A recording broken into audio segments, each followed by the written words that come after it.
Hello, my name is Diana Susana Rogel.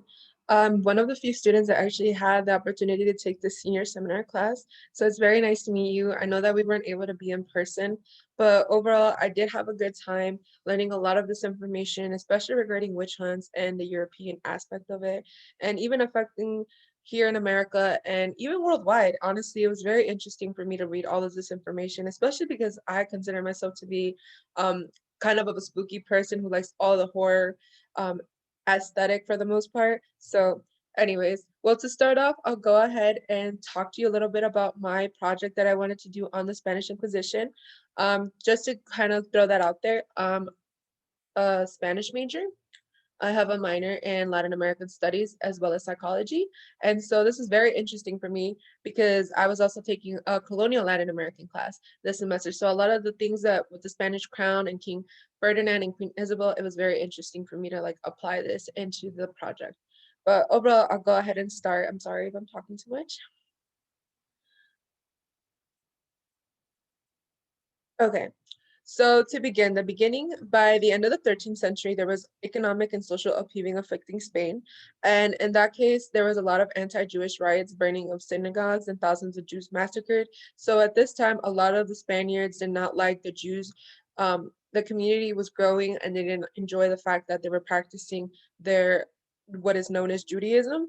And so this led to what is known as the programs of 1391, which, as I said, there was a lot of synagogues burning and thousands of Jews massacred.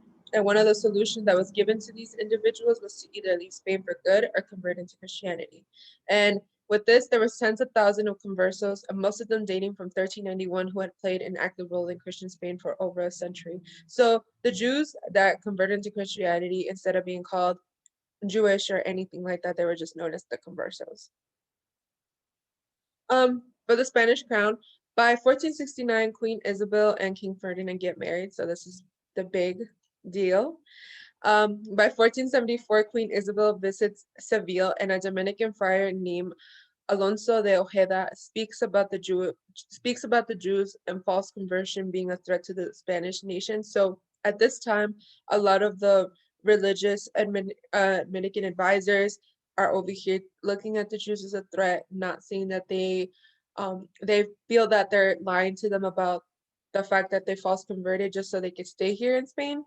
And with that being said, by November 1st, 1478, so 4 years later, Pope Sixtus I and King Ferdinand start appointing priests to the Inquisition. So in this case, King Ferdinand goes ahead and takes it all under his control for the most part and goes and talks to the Pope and assigning people and to being part of the Holy Inquisition.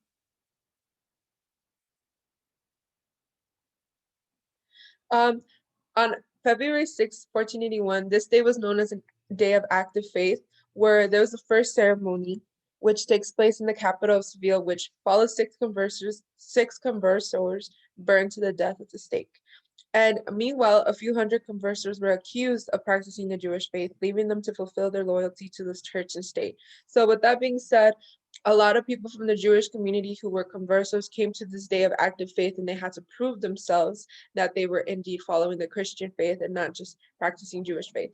And eventually, only six got burned at the stake. And in my paper, I also spoke how at some point they were also taking Jews and burning them outside back then when they didn't do what you will say like public executions.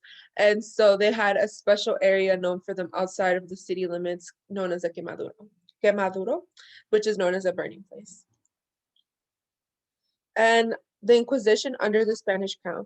By this time, King Ferdinand takes vigorous steps to assert control over the Inquisition by taking matters out of the hands of the Pope. So this means that King Ferdinand has all the authority, has appointed everybody, has everybody just being told what their position is. And he even goes ahead and gives this famous quote: "Although you and the others enjoy the title of the Inquisitor, it is I and the Queen who have appointed you, and without our support, you can do very little." Which is actually true because the Holy Office of the Inquisition only depended on the crown for finances, meaning there was always a shortage of money. And even then, in some cases, they will seek out victims to pay the inquisitorial expenses, which is really sad if you think about it, because in this case, they were just trying to like guilt people at no matter what and trying to accuse anybody. And so with that being said, the Spanish crown was always dealing with a short term of money loss. So I personally just thought that was interesting for me to learn. One of the most famous figures that I also got the opportunity to learn about was Tomás de Torquemada, which was one of the first Inquisitor generals from 1482 to 1498, which is almost a 20-year term period. He wrote rules to guide the Inquisitor on what to do and not leading him to and what not to do, leading him to be the founder of the Inquisition. A lot of bloodshed occurred during his almost 20-year term, as I said, leading to at least 2,000 deaths and 1,000 punished. And by this time, also Torquemada made a bonfire of nonconformist books in Salamanca. So a lot of the time, the church took a lot into books that challenged the church. Anything that was just basically not allowed that talked about God was just seen as like a sin and was not seen appropriate for people at this period. So they would go ahead and burn a majority of these books. And a Jewish doctor goes ahead and describes Tomás de Torquemada as the most accursed man in the world, a vile heretic.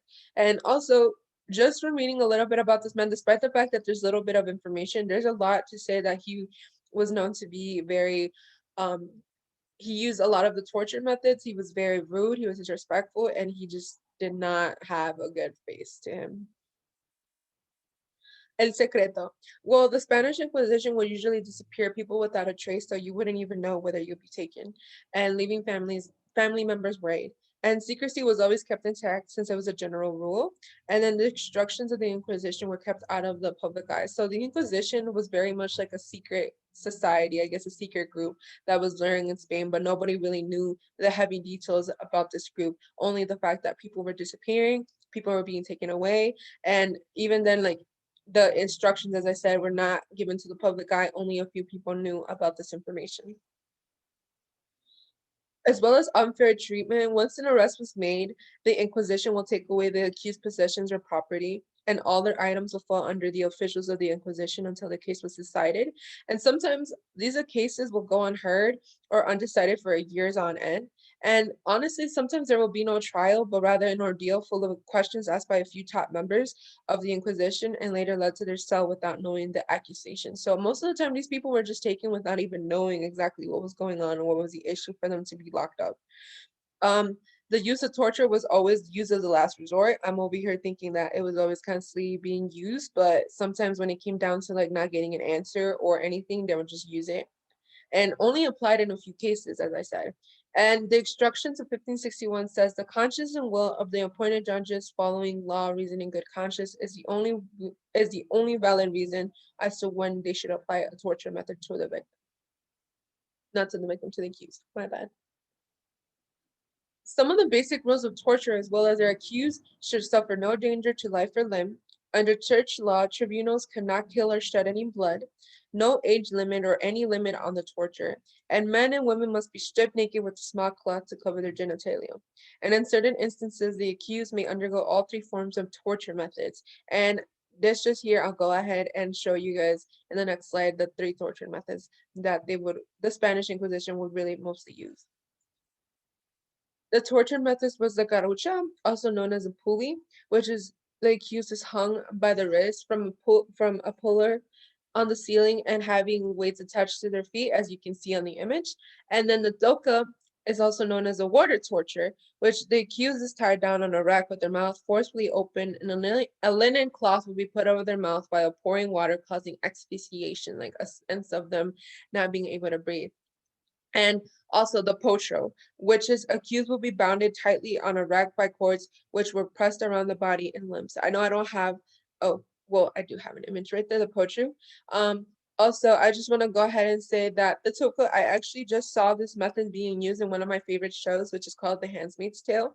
And this form of torture method was being used against Sister June, in case you don't, I've never seen that show, but it does happen in the new season. And I found it interesting because as soon as I saw that happening, I was just like, we just learned about this. Like, I just learned about this in the Inquisition. And it's interesting to see how these same torture methods can be applied in even our today in our society, which is true if you think about it. But God forbid that ever happens, right? Anyways, well, with that being said, I know that these are my sources and my readings. I did some of the film on the documentary, and then as well as the readings from I got them from the Booth Library. And I also just want to go ahead and end it with the images that I also had provided on each slide. And even then, sorry, my cat is in the way. But I also want to go ahead and say that with the ending of the Inquisition, it just comes to due to public bad publicity, just because by the printing press starts to come around by 1539, if I recall, 1532, around that period.